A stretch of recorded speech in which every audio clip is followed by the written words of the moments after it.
아침부터. 그런데 이런 경우에 이제 우리가 해석을 잘해야 됩니다. 해석을. 우연이라는 건 없으니까요. 우리가 인생 살아가면서 우리가 살아가는 현장 속에, 우리 생활 속에 우연이라는 것은 없어요. 그러면 우리는 이것을 빨리 성경적 관점에서, 하나님의 관점에서 해석을 해야 돼요. 해석하는 방법을 제가 잠깐 알려드릴게요. 그래서 어제 약간 차에서 약간 날씨가 더운 듯해서 에어컨을 잠깐 켰더니 약간 목이 뭐 크게 문제는 없습니다. 이명자 권사님, 김상겸 집사님, 장원식 장로님, 정영희 전도사님, 박성희 전도사님, 임순자 집사님, 이정란 권사님, 박미경 집사님, 박성희 전도사님도 같이 가셨는가 봐요. 네. 박오금, 이민아 전도사님, 박오금 권사님, 방혜선 집사님, 김선혜 집사님, 정윤석 장로님 오늘 오셨네요. 제가 전화를 못 받았는데, 할머니 TV님, 이상숙 집사님 반갑습니다. 이제 이 해석하는 방법을 제가 잠깐 말씀을 드리고, 우리가 이제 인생을 살다가 보면 어떤 이제 사건이라고 하는 것이 누구에게나 다 와요. 그것이 물질적인 문제든 어떤 이와 같이 교통사고든. 어제 김수미 집사님이 심정지 상태로 향년 75세로 천국을 가셨고요. 뭐 인간관계든 또 어떤 자기 몸에 질병이 오든 여러 가지 크고 작은 문제들이 우리 앞에 올 수 있어요. 아무도 여기서 피할 수가 없습니다. 사람이 살아가는 세상이 그런 거기 때문에. 그런데 중요한 것은 우리 믿는 기독교인들은요, 크리스찬들은 해석을 항상 잘해야 돼요. 해석 잘못하면 우리가 절망에 빠지기도 하고, 해석 잘못하면 우울감에 빠지기도 하고, 또 신앙적 회의주의에 빠지기도 하고, 또 사람들을 원망하고 불평하고 또 책임을 전가하고 그러는 거죠. 그런데 우리가 바른 해석을 하게 되면요, 마음에 평안이 있고, 그리고 더 나은 하나님의 역사를 보게 되는 거죠. 자, 예를 들어서 오늘 우리에게 어떤 사건이라고 하는 것이 우리에게 일어났어요. 네. 팩트죠, 팩트. 팩트. 사건이 실질적으로 일어났어요. 그러면 여기에는 이제 두 가지 해석 방법이 있어요. 하나는 근시안적. 그거를 우리가 이제 근시안적이다 그래요. 근시안적인 방법이 있고, 하나는 원시안이란 말은 멀리 본다, 그런 뜻이죠. 그래서 근시안적인 안목을 가진 사람들은 항상 어떤 문제를 만나게 되잖아요. 그러면 그 문제의 원인을 자꾸 사람에게 두는 거죠. 문제 원인이 뭐냐. 예를 들어서 누가 기도를 안 해서 그렇다, 뭐 그럴 수도 있죠. 그 다음에 믿음이 부족해서 그렇다, 아니면 누군가가 죄가 있어서 그렇다, 아니면 뭐 사탄이 역사했다. 이게 다 맞아요. 이게 다 맞을 수 있습니다. 근시안적으로 보면 이런 일들이 일어났을 때 이렇게 해석하는 것이, 근시안적으로 해석할 때는 맞을 수도 있습니다. 네. 우리가 기도를 안 해서 그럴 수도 있고요. 또 믿음이 부족해서 그럴 수도 있고요. 죄가 있어서 그럴 수도 있어요. 사탄이 역사해서 분명히 그럴 수 있어요. 다 맞는 생각일 수 있다, 그런 거예요. 그런데 이제 우리가 원시안적이라고 하는 것은, 근시안적이라고 하는 것은 사람 중심이죠. 나 중심, 사람 중심. 사람 중심의 해석이고요. 원시안적이라고 하는 것은 우리에게 중심을 두기보다는 하나님께 두는 거죠. 그래서 이거를 하나님 중심이다 그래요. 하나님 중심. 그래서 이 원시안적, 하나님의 관점으로 이 사건을 바라보게 되면 물론 뭐 기도를 안 해서 그럴 수도 있고 믿음이 부족해서 그럴 수도 있고 죄가 있어서 그럴 수도 있고 사탄이 역사에서 그럴 수 있어요.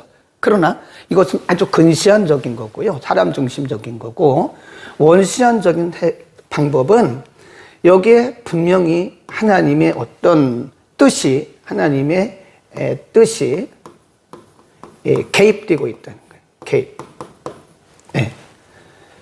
뜻이 개입되고 있는 거죠.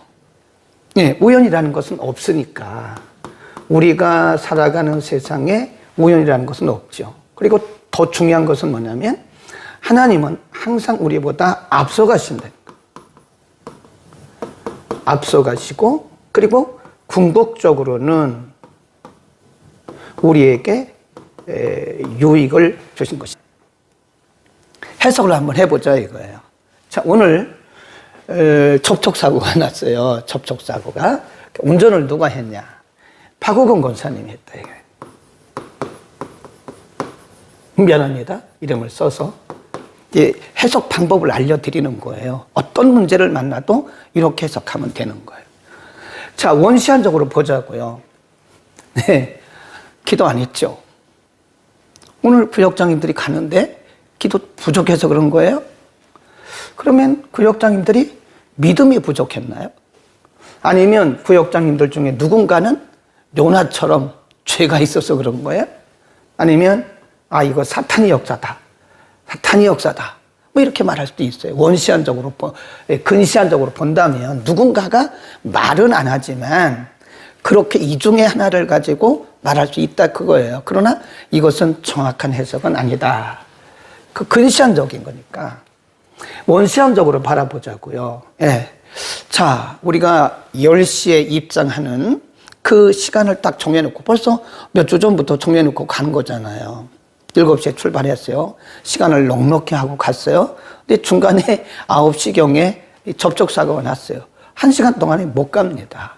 그래서 12시 반으로 지금 연기를 원래 안 되는 거였는데 12시 반으로 연기를 했어요.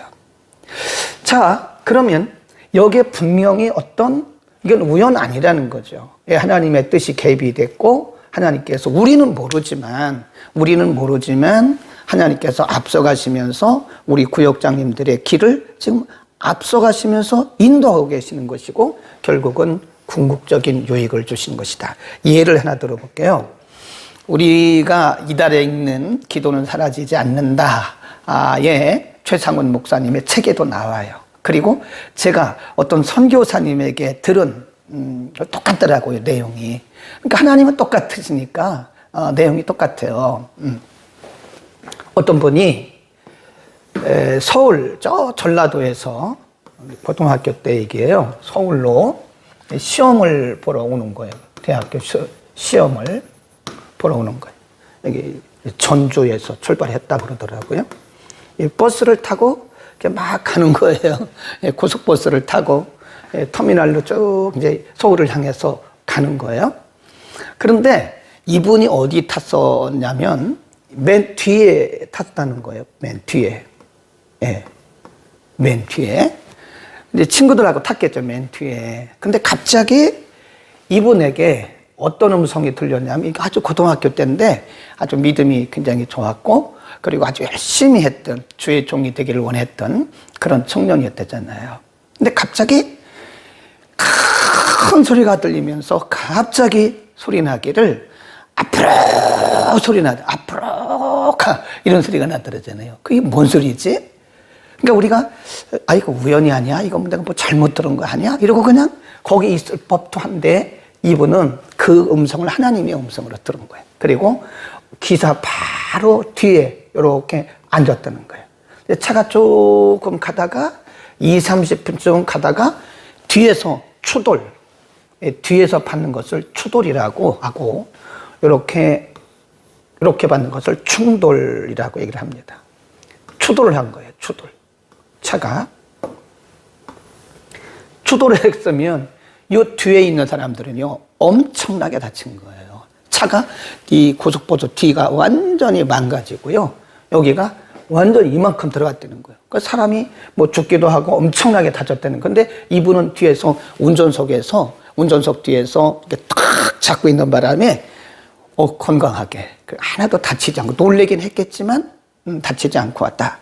그 얘기를 제가 이 최상훈 목사님 기도는 사라지지 않는다 그 책에도 똑같은 얘기를 제가 들었어요. 봤어요. 예, 그렇다니까요. 그럼 뭐를 의미하는 거죠?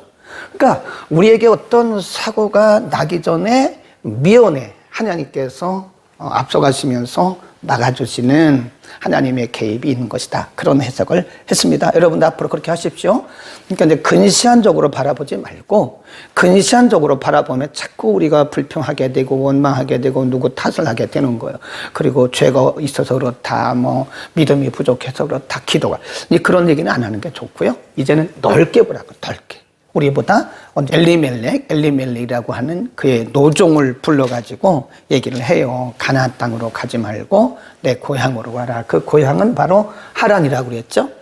그래서 하란에서 가나안 땅에서 이삭의 아내 될 사람을 택하지 말고 내 고향으로 가라. 그것은 이 가나안이라고 하는 곳은 굉장히 많은 우상을 숭배하는 혼합 종교예요. 혼합 종교. 그러니까 여기서 며느리를 선택하면 이 아브라함의 신앙이 온전히 전수될 수가 없으니까, 그래서 순수하게 하란에 있는 내 고향으로 가서 며느리감을 찾아와라. 그래서 이 엘리멜렉이라고 하는 종이 여기서부터 이리 가는 거예요. 사실 뭐 내비게이션이 있습니까? 뭐가 있습니까? 아무것도 없는 거죠.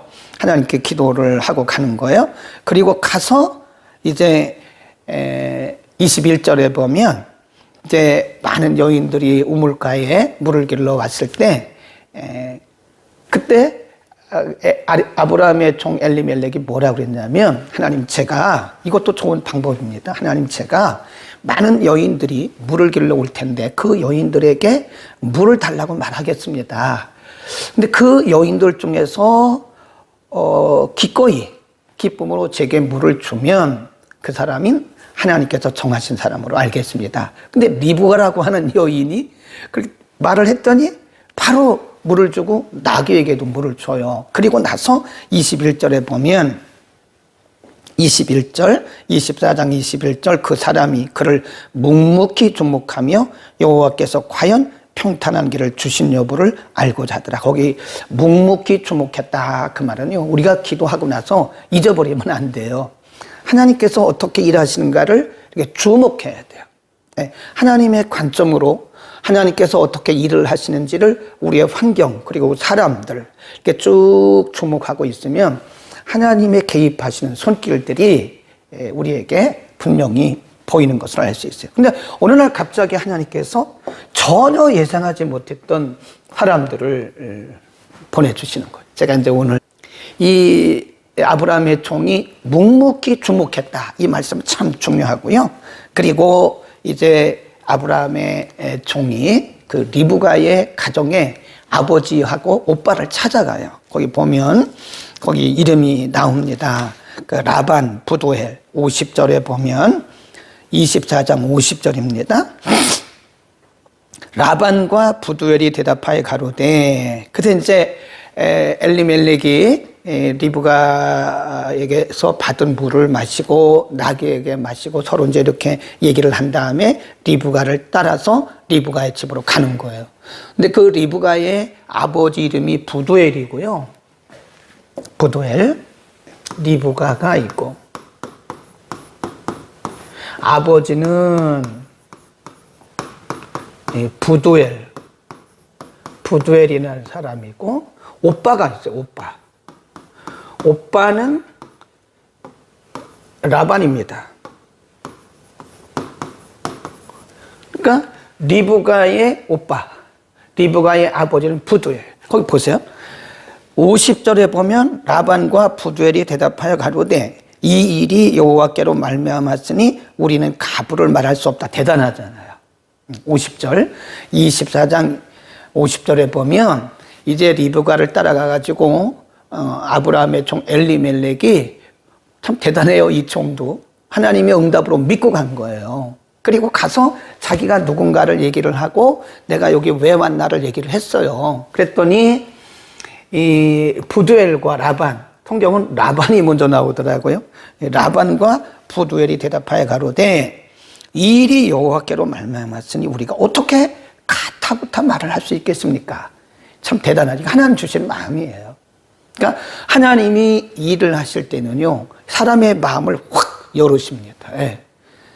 하나님이 마음을 확 열은 거예요. 그 오빠와 아버지의 마음을 확 열어놓고 엘리멜렉이 그 얘기를 했더니 일이 하나님께로부터 말미암았는데 우리가 어떻게 가타부타 말을 하겠습니까? 이게 절대 순종이라는 거. 거기다 써놓으세요. 절대 순종. 51절. 리브가가 그대 앞에 있으니 데리고 가서 여호와의 명대로 그로 그대의 주인의 아들의 아내가 되게 하라. 아브라함의 종이 그들의 말을 듣고 땅에 엎드려 여호와께 절하고. 그 다음에 이제 리브가는 본인이잖아요.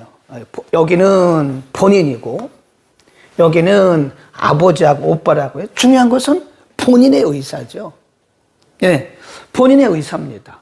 아버지하고 오빠가 아무리 이렇게 해서 여기 아브라함의 종이 왔는데 우리가 생각할 때 하나님의 뜻인 것 같다. 그래 너는 갈래 말래? 이렇게 물어봤을 때 리브가가 본인인데 저는 못 갑니다. 그럼 못 가는 거죠.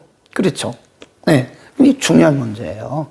하나님의 응답은 오빠나 부두엘은 제3자예요. 하나님의 응답은 여기 오는 겁니다. 그래서 여러분, 우리가 어떤 문제를 놓고 기도하면 다른 사람들의 도움을 받는 것은 중요하지만 가장 중요한 것은 나예요. 하나님께서 내게 말씀하시는 것이 중요하다. 그러니까 리브가의 의견을 들어보는 게 중요한 거예요. 본인의 의견을 들어봐야 될 거 아니에요. 그러니까 물어봐요. 58절입니다. 24장 58절에 보면 리브가를 불러, 본인을 부른 거예요. 리브가를 불러 그에게 이르되 내가 이 사람, 엘리멜렉이죠? 이 사람과 함께 가려느냐? 그가 대답하되 가겠나이다. 한마디도 그가 지연하지 않아요. 여기 토를 달지 않아요. 제가 한번 40일 기도해 보겠습니다. 그런 말도 하지 않았어요. 바로 내가 이 사람과 함께 가겠냐? 가겠습니다. 아까 여기 부두엘과 라반도 뭐라 그러죠? 엘리멜렉이 말하니까 우리가 기도 좀 해보겠습니다. 우리가 생각 좀 해보겠습니다. 난 당신 처음 만났는데 우리가 어떻게 당신 누군 줄 알고 우리가 딸을 보내고 동생을 보내겠어. 그렇게 말하지 않고 이 일이 여호와께로 말미암았는데 우리가 어떻게 가부를 말할 수 있어요? 그냥 바로. 그 다음에 이 부두엘과 그 라반이 아버지하고 오빠가 불러서 이러이러해서 이 사람이 왔는데 우리의 뜻은 이런데 너는 어떠냐? 이렇게 물어보니까 가겠습니다. 한마디도 반대하거나 조자하지 않잖아요. 하나님이 일을 하실 때는요, 이렇게 길이 물이 흐르듯이 가요. 그래서 제가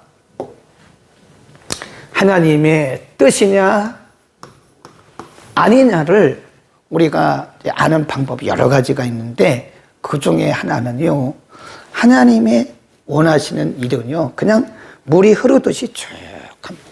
물론 가다가 보면 사탄의 방해와 공격도 있지만 그러나 전체적으로 보면 라반과 리브엘이 우리는 주께로 말미암았기 때문에 가부를 말할 수 없습니다라고 말하는 것처럼, 그리고 아버지와 오빠가 리브가를 불러서 이러이러해서 너 왔는데 가겠냐? 가겠습니다라고 말하는 것처럼 이게 물이 흐르듯이 간다. 아멘. 그 다음에 쭉 내려가 보면 67절 이삭이 리브가를 인도하여 모친 사라의 장막으로 드리고 그를 취하여 아내를 삼고 사랑하였으니 이삭이 모친 상사 후에 그 줄급시다 위로를 얻었더라. 어머니 돌아가시고 나서 이삭이 참 많이 상심했다고 그러잖아요. 그런데 그때 리브가 아주 예쁜 아내를 주심으로써 마음의 위로를 받았다. 하나님이 하시는 일이죠. 25장 아브라함이 그 후처를 취하였으니 그 이름은 그두라. 그 줄긋습니다. 그두라라.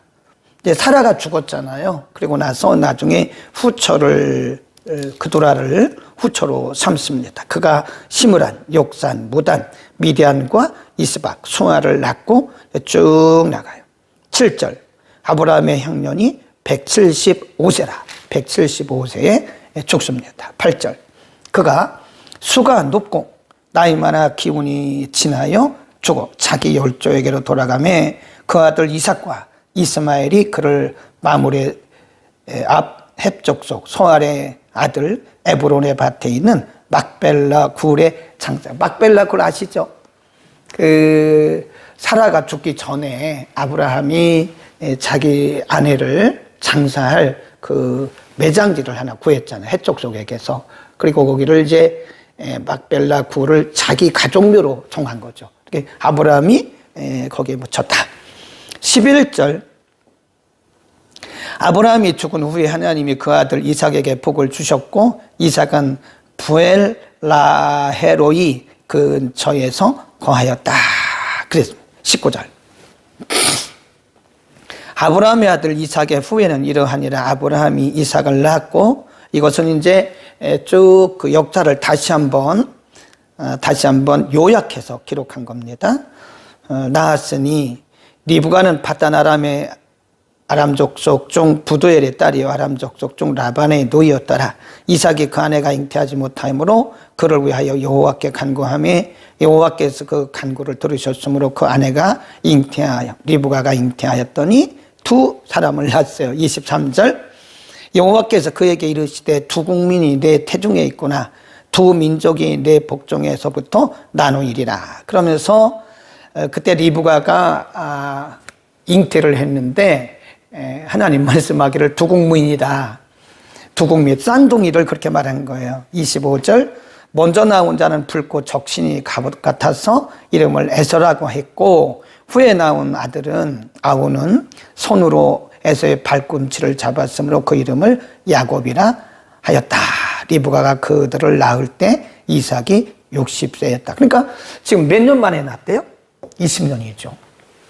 이삭이 40세에 결혼을 해가지고 60세에 아들을 낳았어요. 20년 만에 낳은. 그러니까 하나님의 뜻이 우리가 여기서 알아야 될 것은 하나님이 능력이 없어서 그런 게 아니에요. 네, 하나님의 뜻이 이루어지는 시간이 있어요. 시간. 우리는 그거를 과정이라 그럽니다. 하나님의 시간이 있다. 네. 그러니까 우리가 기도했다고 그래서 하나님이 하늘문을 여시고 뭐 금너와라 뚝딱 그렇게 생각하면 안 되죠. 네. 물론 우리가 상황에 따라서 때로는 우리가 초신자일 때는 하나님 우리 낙심하지 말라고 하나님이 기도하는 쪽쪽 다 들어주실 때가 있는데 우리의 믿음이 성장하고 성숙해 가면서 하나님의 의도적으로 이 응답의 시간을 늦춥니다. 왜 그럴까요? 생각해 보세요. 여기서 우리는 요추를 해봐야 돼. 요추해서 우리가 이제 성경적으로 해석을 하는 거예요. 자, 아브라함은 하나님의 음성을 직접 들은 사람이에요. 그렇죠? 하란에서 하나님의 음성을 직접 듣고 75세에 하란을 떠났어요. 그리고 가나안에 살면서 혹은 애굽에 가서 그런 안 좋은 일이 있을 때도 하나님이 꿈으로 보여주셨고 환상으로 보여주셨고 하나님과 늘 이렇게 의사소통이 되었던 사람이라고요. 네. 그런데 근 100년을 그렇게 살았죠. 그런데 이삭은 물론 아브라함의 아들이기도 하고 또 모리아 산에서 아버지가 자기를 드리려고 할 때 순종한 그런 것도 있고 있기는 하지만 아브라함에 비하면 이삭은 사실 어떤 개인적인 경험 이런 것들이 많이 없다고요.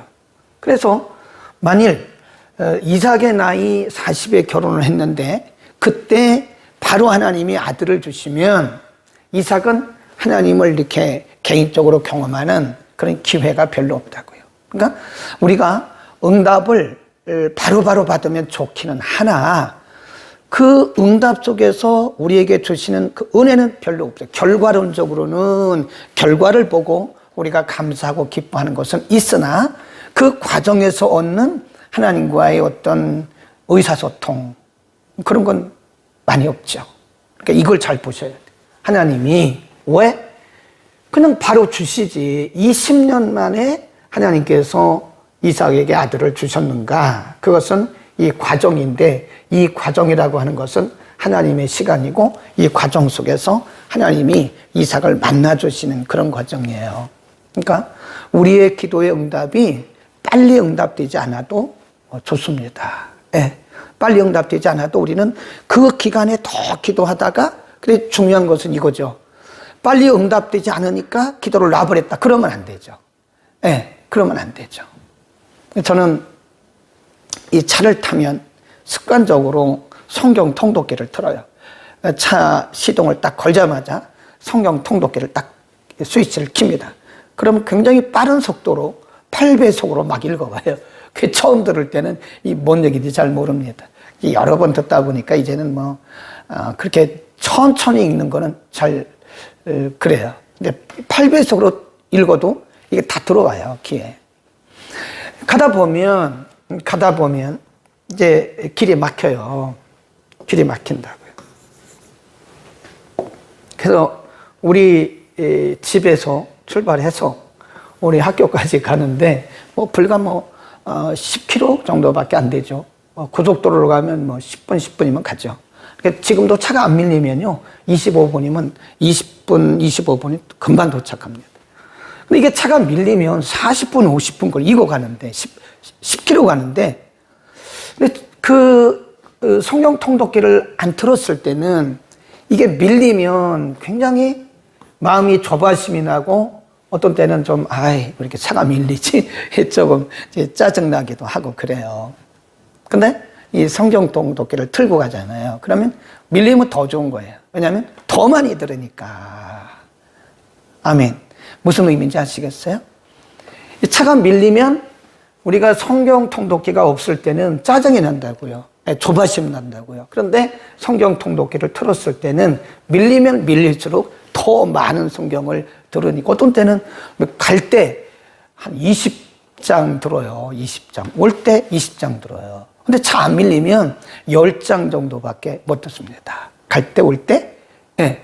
그러니까 차가 밀리면 2배를 듣는. 그런 원리를 한번 생각해 보자 이거예요. 예? 여기 이삭의 기도를 하나님께서 바로 응답하셔가지고, 그냥 41살이나 42살에 아이를 낳으면, 그런 하나님과의 만남에 대한 어떤 그런 아주 감각적 경험이 없는 거죠. 그런데 20년 동안 하나님이 길게 하심으로써 이 과정에서 하나님과의 만나는 그런 시간들이 되었다. 아멘. 그래서 우리는 모든 일들을 하나님의 관점에서 해석을 해야 돼요. 인생도 해석이고 신앙도 해석입니다. 아멘. 내려갑니다. 26장으로 갑니다.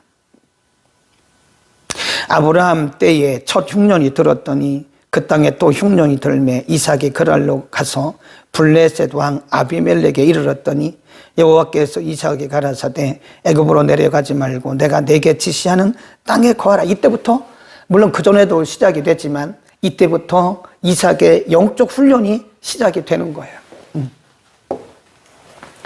모든 것이 평탄할 때는 우리의 영적 훈련이 없어요. 근데 우리 가운데 인생이 울퉁불퉁하잖아요. 울퉁불퉁 하잖아요.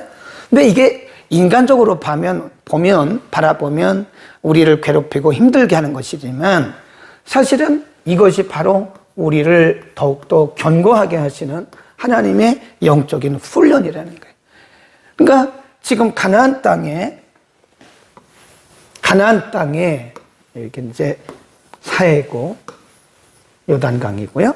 여기가 가나안이잖아요. 오늘날의 이스라엘. 가나안 땅에 흉년이 들었어요. 먹을 것이 없는 거예요. 그러니까 지금 아브라함, 믿음 좋은 아버지는 돌아가셨죠. 이삭이 이제 주인공이 돼가지고 가족을 이끌고 하나님과 이렇게 살아가는 거예요.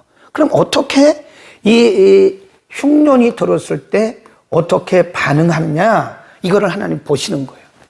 우리에게 어떤 문제가 왔을 때 하나님 보시기 원하시는 것은요, 문제 해결을 위한 거죠. 문제 해결은 어차피 하나님이 하시는 거예요. 우리는 못해요. 하나님이 보기를 원하시는 것은 그 문제를 만났을 때 우리의 반응이에요. 반응. 문제를 만났을 때 우리가 불신앙적으로 원망하고 불평하고 좌절하고 우울하고 막 그러냐? 아니면 그 문제를 가지고 하나님 앞에 더 가까이 나가고 기도하고 우리가 야곱이 씨름했던 거, 야복강가에서 막 씨름했던 것처럼 하나님과 그런 영적으로 우리가 갈등하면서 하나님 앞에 믿음으로 나가느냐? 그런 반응을 하나님 보기를 원하시는 거예요. 그래서 하나님 뭐라고 말씀하셨냐면 이렇게 말씀하세요. 여기에 흉년이 들었고 지금 여기 그랄이라고 하는, 그랄은 블레셋 땅 중에 하나입니다. 그랄이라고 하는 곳에 이렇게 거하고 있는 거예요. 하나님 말씀하시기를 애굽으로 가지 마라. 여기 이제 애굽이거든요. 여기는 양식이 많아요. 그러니까 누구든지 여기 흉년이 들었는데, 상식적으로 생각할 때 그랄도 흉년이 들었겠죠. 왜냐면 같은 땅이니까. 하나님 말씀하기를 너 여기 가지 마. 여기 있어, 여기 있어. 흉년이 들어도 흉년을 피하려고 하지 마라 이거예요. 우리에게 문제가 왔을 때 문제를 피하면 안 돼요, 여러분. 문제 속에서 하나님이 어떻게 일하시는가를 반응해야지, 문제를 피하면 그 다음 또 문제가 와요. 문제를 피하면 더 큰 문제가 또 와요. 그런 겁니다. 그러니까 하나님이 그때 말씀하시기를 2절에서 뭐라고 말씀하시느냐? 여호와께서 이삭에게 나타나 가라사대 애굽으로 내려가지 말고 내가 내게 지시하는 땅에 거하라. 이 땅에 용하면 내가 너와 함께 있어 내게 복을 주고 내가 이 모든 땅을 너와 내 자손에게 주리라. 내가 내 아비 아브라함에게 맹세한 것을 이루어 내 자손을 하늘의 별과 같이 번성케 하며 이 모든 땅을 내 자손에게 주리니 내 자손을 인하여 천하 만민이 복을 얻을 것이다. 그래요. 6절입니다. 이삭이, 그러니까 하나님이 이삭이 애굽으로 갈 거를 가지고 가지 말라고 미리 말씀하신 거예요. 그러니까 순종해서 이삭이 그랄에 거하고 있는 거예요. 예. 거기서 좋은 일만 있느냐? 그렇지는 않아요. 6절 보세요. 26장 6절. 이삭의 그랄에 거하였더니 그곳 사람들이 그 아내를 물으매 그가 말하기를 그는 나의 누이라. 아버지하고 똑같죠. 예. 인간의 본성입니다. 12장에서 아브라함이 가나안에 기근이 들으니까 애굽으로 피했잖아요. 근데 애굽 왕이 아브라함의 아내, 그때는 사레였죠. 사레의 아름다운 모습을 보고 그를 들여서 동침하려고 할 때 하나님이 꿈에 남의 아내니까 손대지 말라고 말했어요. 그래서 그때 아브라함이 부끄러움을 당했죠. 너의 아내면서 왜 누이라고 그래가지고 나로 범죄케 할 뻔했냐. 그때 그 아브라함의 모습처럼 지금 이삭도 그렇게 합니다. 리브가는 복의 아리따움으로 그곳 백성이 리브가로 인하여 자기를 죽일까 하여 그는 나의 아내가 하기를 두려워합니다. 이삭이 거기 오래 거하였더니 이삭이 그 아내 리브가를 껴안은 것을 블레셋 왕 아비멜렉이 창으로 내다본지라. 이에 아비멜렉이 이삭을 불러 그가 정녕 내 아내였거늘 어찌 내 누이라 하였느냐. 이삭이 그에게 대답하되 내 생각에 그를 인하여 내가 죽게 될까 두려워하였습니다. 그래서 자기 얘기를 한 거죠. 제가 죽임을 당할 것 같아가지고 당신이 나 죽일 것 같아가지고 그랬습니다. 그랬더니 의외로 그 그랄왕 아비멜렉이 이렇게 얘기를 합니다. 11절 아비멜렉이 이에 모든 백성에게 명하여 가로되 이 사람이나 그 아내에게 범하는 자는 죽이라. 그러니까 여기서 가만히 보면요, 우리가 미리 겁먹는 거예요. 미리. 그렇죠. 미리 겁먹는 겁니다. 미리 겁먹는. 여기 그랄에 거하면서 아비멜렉이 어쩌면 내 아내 때문에, 내 아내가 예쁘니까 리브가 때문에 나를 죽이고 아내를 가져갈 수도 있겠구나. 미리 겁먹은 거예요. 그런데 나중에 아비멜렉이 이렇게 보니까 이 사람들이 부부관계란 말이에요. 그러니까 불러서 얘기를 했어요. 내가 당신 무서워서 그랬습니다. 그러니까 그걸 그런 얘기를 왜 하냐고. 아비멜렉이 말하기를, 백성들에게 말하기를 이 사람이나 이 사람의 아내에 대해서 전혀 손대지 마라. 그러니까 미리 겁먹은 거죠. 그러니까 이삭이 아무리 믿음으로 살려고 했어도 사람은 사람인 거예요.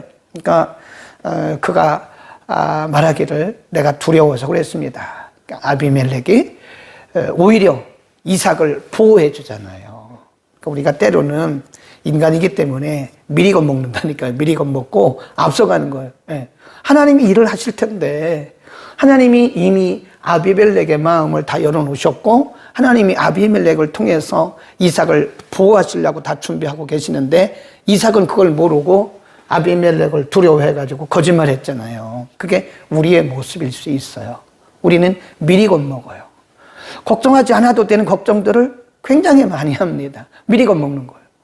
네. 그런 것은 인간이기 때문에 있을 수 있으나 우리는 그런 것들은 좀 버리고 하나님을 미리 바라보고 신뢰하는 것이 매우 좋다. 자, 12절로 갑니다. 12절.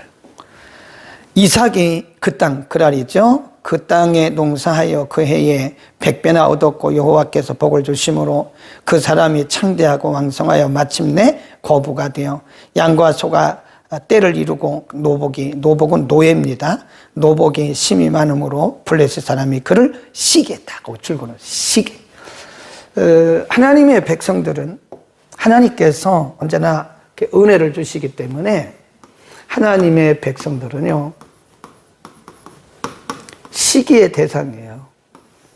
예. 이 시기를 합니다. 거기 그럴 사람들이 이삭이 너무 잘 되니까 농사하는데 가장 농사만 치면 그냥 100배나 되는 거예요. 100배, 10배, 30배. 그냥 엄청나게 거부가 돼 있어요. 그 땅에서. 남의 나라 땅에서. 그러니까 이 사람들이 시기를 하는 거죠. 하나님의 백성들은 이렇게 사단의 시기를 받아요.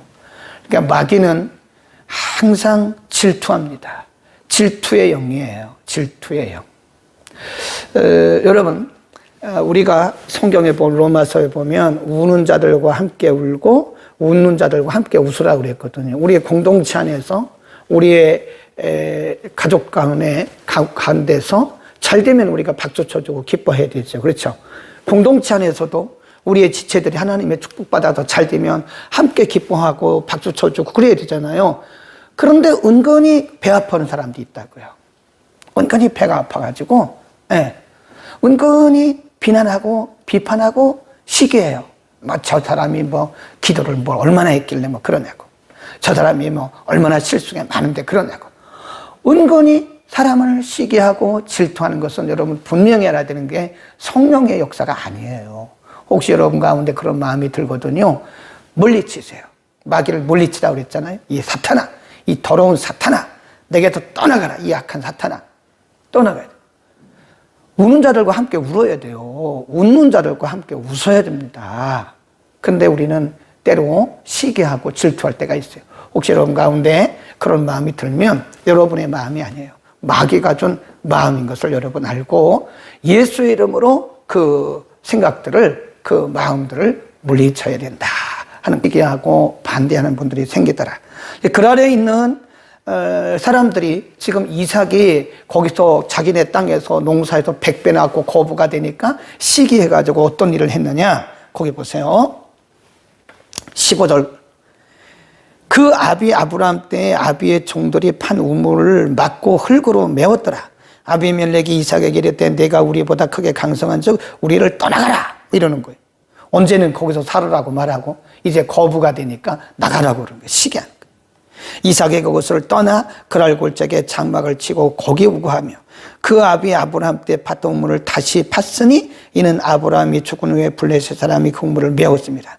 이삭이 그 우물의 이름을 그 아비의 부르던 이름으로 불렀더라. 이삭의 종들이 골짜기에 파서 샘 근원을 얻었더니 그랄의 목자들이 와서 이삭의 목자와 다투어 가로되 이 우물은 우리의 것이라 하며 이삭이 그 다툼을 인하여 우물 이름을 에색이라 하고 또 21절에 보면 또 다른 우물을 팠다. 22절에 보면 옮겨 다른 우물을 팠다. 그랬습니다. 여기서 우리가 굉장히 중요한 것을 배울 수 있어요. 그랄에 거하면서 우리 구역장님도 식사할 시간 아닌가요? 곧 끝날게요. 그랄에 거하면서 거부가 돼서 거기서 이제 시기를 받고 막 이러잖아요. 다툼이 일어나잖아요.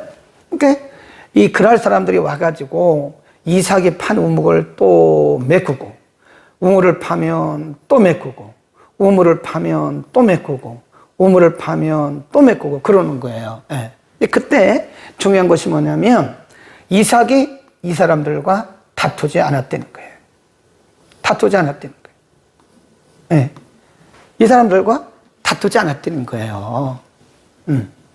그리고 옮겨가는 거예요. 그러니까 이게 여유라는 겁니다. 여유. 하나님을 신뢰하고 하나님이 하실 것을 믿는 사람들은 여유가 있어요. 여유가. 이 사람들과 다투어서 뭐래요? 다시 파면 되지. 안 내 거야, 내 거야. 내가 팠어, 내가 팠어. 그 싸움은 뭐래요? 그 안 믿는 사람들하고. 그러니까 믿는 사람들은 좀 여유가 있어야 됩니다. 어제 제가 홍대 앞에서 어떤 분과 잠깐 모임이 있어서 홍대 앞에까지 가는데 누가 태워다 줬어요. 차를 홍대 앞은 복잡하니까 오후라서 누가 태워다 주고 올 때는 택시를 탔어요.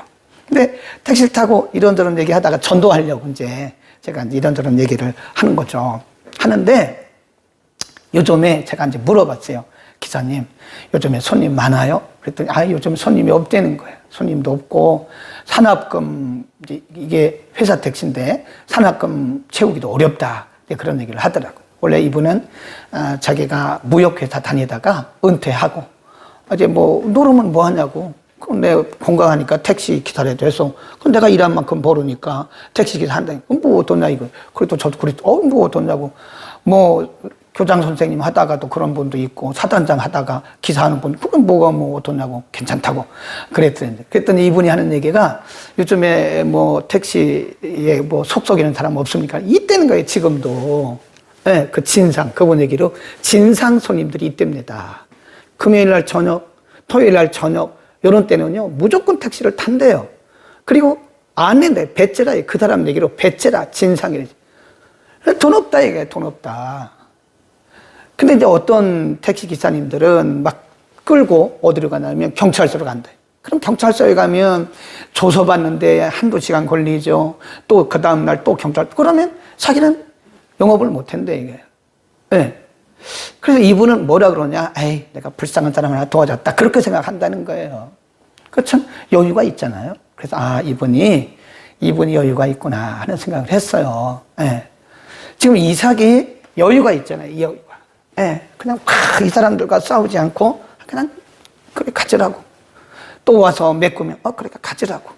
예, 여유 있게 행동하니까 하나님이 뭐라고 그러시냐면 거기 보세요. 23절 여기까지 하고 마치겠습니다. 이삭이 거기서부터 브엘세바로 올라갔더니 그 밤에 여호와께서 그에게 나타나 가라사대 나는 내 아비 아브라함의 하나님이니 두려워 말라. 내 종 아브라함을 위하여 내가 너와 함께 있어 내게 복을 주어 내 자손으로 번성케 하리라. 걱정하지 말라 이거예요. 예, 걱정하지 말라 이거예요. 응? 우리는 좀 여유롭게 하나님을 신뢰하고 하나님을 믿는 사람들은요 그렇게 막 사람들과 이렇게 반응하지 않습니다. 여유롭게 그냥 뭐